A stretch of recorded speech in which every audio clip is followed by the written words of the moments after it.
shoh për raportin që ka ardhur në kuvend, vlerësoj që hapja e negociatave apo antarësimi i Shqipërisë me Bashkimin Evropian do ngelet vetëm një ëndër, sepse në asnjë moment ne nuk do kemi një antarësim me këtë lloj qeverie kaq të korruptuar.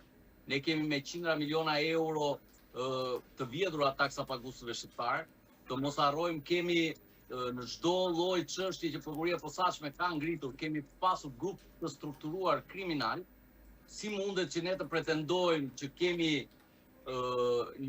një standard Bashkimit Evropian kur institucioni më i rëndësishëm i Republikës Shqipërisë, që është Akshi, është një skandal kaq i madh që të punojë shteti dhe të arrihet në një organizatë kriminale kundër qytetarëve, kundër taksapaguesve, kundër fondeve, edhe ne të pretendojmë që jemi me një standard Bashkimit Evropian, po si mund të jemi ne pjesë e Bashkimit Evropian kur kryeministri ka mbrojtur haptas Erion Veliajn, i cili ndodhet në Burg, ka mbrojtur haptas Belinda Ballukun, e cila është me akuzë nga prokuroria. Ne dim shumë mirë që prokuroria e posaçme ka kërkuar masë arrest në Burg dhe nuk është lejuar nga Partia Socialiste dhe deputetët e saj dhe parlamenti. Si mundet që ne të pretendojmë që kemi një shtet që ne do na çojmë në Bashkimin Evropian, ku mbrohet haptas drejtoresha e Akshit, duke thënë që vetë kryeministri ka thënë që është skenaria ime, kur prokuroria e posaçme ka konkluduar që kemi miliona euro dëm të shtetit shqiptar.